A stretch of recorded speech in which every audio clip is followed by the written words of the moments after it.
The atmosphere surrounding the grand ballroom of the Conrad Seoul Hotel in Yeouido felt unnaturally heavy long before Lee Jong-suk appeared. Reporters had rushed to the location in such a hurry that some arrived still holding their jackets, others with open laptop bags dangling from their shoulders. The media alert announcing an emergency press conference had been sent barely an hour before the scheduled start, with no explanation from either Jong-suk's agency or any representative connected to IU. In a country where sudden press briefings usually signal scandal, controversy, or immediate crisis, the phrase alone was enough to electrify the entire entertainment industry. By the time the ballroom doors opened, more than 80 journalists from major broadcasting stations and online platforms had already crowded into the room, adjusting camera lenses, testing microphones, and exchanging rapid-fire theories about what could possibly have triggered such urgency. The murmurs only grew louder with every passing minute.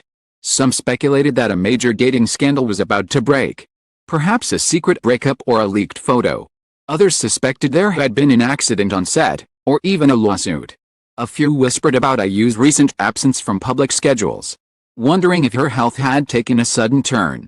The tension was palpable, eyes fixed on the entrance, fingers poised above record buttons, air saturated with unease and adrenaline. The bright lights of the camera zone cast a harsh glow on the empty stage, as if highlighting the void of answers everyone desperately sought. For long stretches, only the sound of clicking shutters echoed through the room, a reminder that the world was holding its breath. Then the door swung open, and the entire room collectively gasped. It wasn't Lee Jong-suk who entered first. It wasn't even his agency staff. Instead, walking into the ballroom with visibly restrained emotion were two figures the press had never once seen at an official public event of this scale: IU's mother and her younger brother. The moment their identities registered, dozens of cameras fired simultaneously, blinding flashes illuminating their tense expressions. IU's mother, normally known for her private, gentle life far from the spotlight, looked unusually solemn. Her son, usually calm and collected whenever glimpsed in casual family stories, wore a guarded expression, politely to staff as he guided his mother toward the front row seats prepared for them.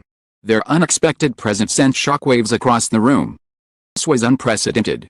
In the modern era of Korean entertainment, families rarely, if ever, stand before the media unless circumstances have escalated beyond control. Reporters exchanged bewildered looks, some scrambled to reframe articles they had already drafted in their heads. If IU's family was here, then whatever this press conference was about clearly touched on something far more delicate, far more personal, than anyone had anticipated.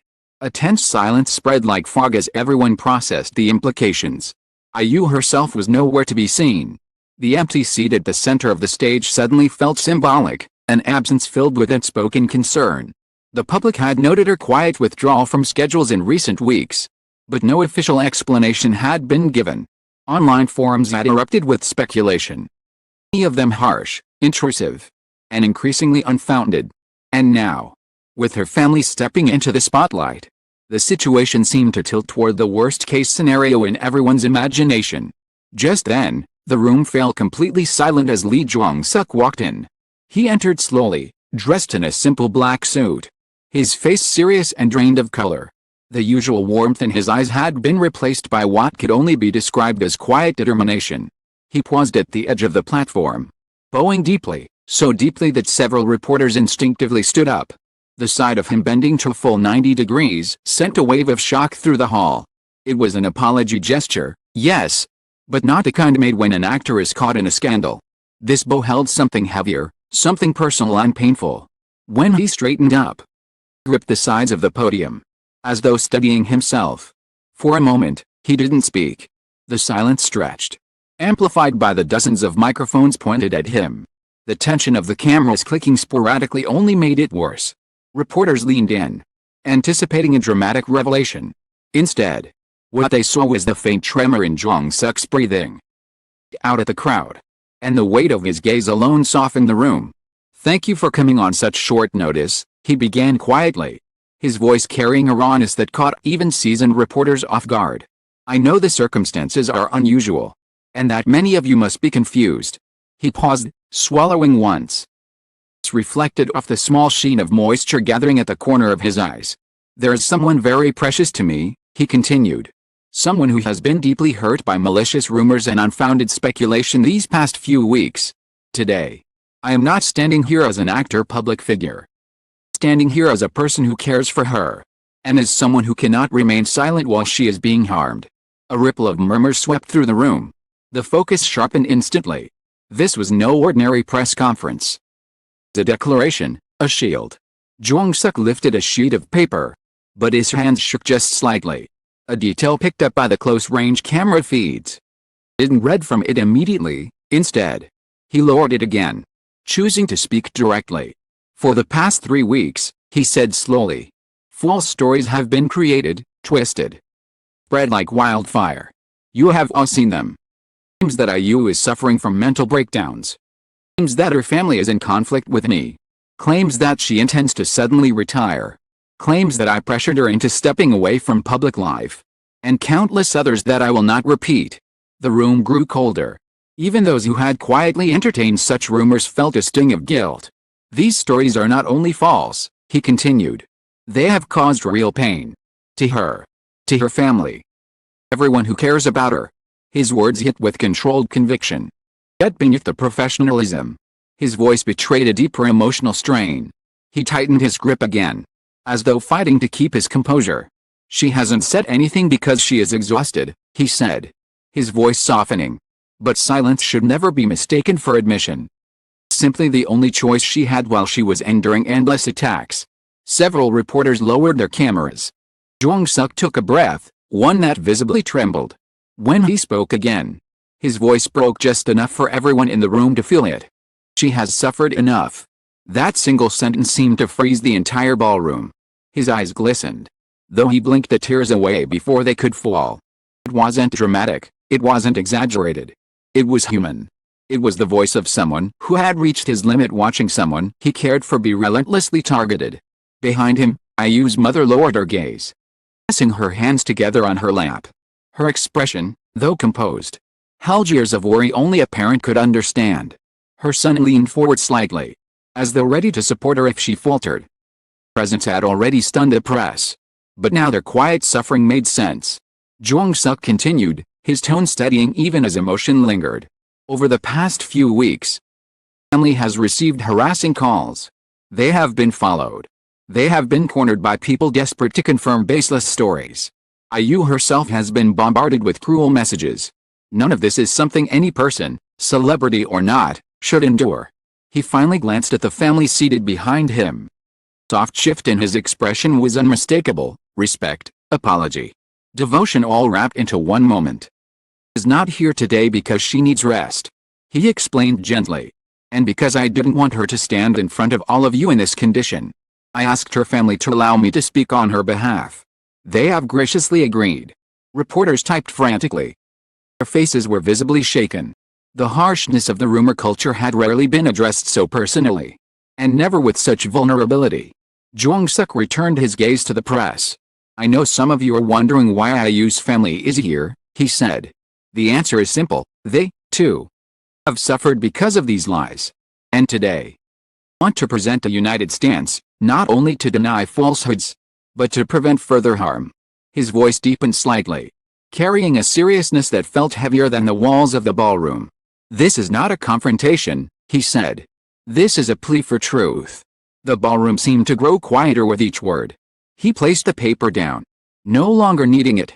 Before we address specific rumors, IU's mother has something she wishes to say. Please listen with sincerity. He stepped back from the podium, his hands clasped in front of him as he bowed once more, not as a celebrity bowing to media, but as a man acknowledging the pain brought upon someone he loves. The air thickened again as IU's mother slowly stood up, seeing herself with a deep breath. The press shifted as one, eyes fixed on her, waiting for the moment that would mark a turning point in the storm surrounding IU. As she approached the microphone, the flash of cameras resumed, but now, it was no longer the sound of scandal. It was the sound of anticipation, of empathy, and of an entire nation preparing to hear the truth directly from the family who had remained silent until now. The emotional battleground had been drawn, and the fight to protect IU had only just begun. The ballroom grew impossibly quiet as IU's mother stepped to the podium. Her hands trembled slightly, not from fear, from the weight of finally breaking her silence. When she spoke, her voice was soft, but it carried a strength that resonated through the room. "Thank you for being here," she began, bowing politely. "I have watched the rumors surrounding my daughter grow into something beyond imagination. I remained silent because I believed things would settle. Did not. They worsened. And they hurt her deeply." She paused, exhaling slowly. Cameras flashed in rhythmic bursts. Her eyes held both exhaustion and unwavering maternal resolve. "IU is not fragile," she continued. "She has endured many hardships throughout her career. But these past weeks, the malicious comments, the false stories, the accusations about her mental state, none of them are true, have caused real distress, not only to her, her family." Her son stepped closer. In quiet support, she continued, firmly this time. "I want to say this clearly. No conflict in our family. No separation. No disapproval, no hidden crisis. Rumors suggesting that she is being controlled or pressured are completely false. My daughter is simply tired of being misunderstood. Tired of being attacked for things that do not exist." The raw truth in her tone softened even the hardest reporters in the room. IU's brother then took the podium, uttering a brief but sincere statement. "These rumors have followed us everywhere. People came to our neighborhood, asking strangers about my sister, and called our house with questions rooted in lies. Been frightening." He swallowed, then added, "Through all of it, Jong-suk Young has stayed by our side. He has protected her when she couldn't even lift her head from exhaustion." The attention of Jong-suk's support shifted every gaze toward him. He maintained a polite posture, but his eyes revealed the emotional strain of the past weeks. A lawyer representing the family approached next, placing several documents on the podium. "We will be taking legal action against individuals in communities responsible for spreading defamatory content," he declared. "This is not for revenge, but for protection. We hope today's statement serves as a clear message that these rumors are unacceptable." The room buzzed lightly. Legal action meant the situation had crossed a serious threshold. Then, Jong-suk stepped forward once again. This time his voice held a calmer sincerity. "I asked for this press conference because I could no longer watch her suffer quietly," he said. "I respect her deeply, as an artist and as a person. I respect her family, who has welcomed me with more warmth than I deserve." I was searching for the right words. "I know that being in the public eye means facing rumors. But no one should be pushed to the point of fearing basic everyday life.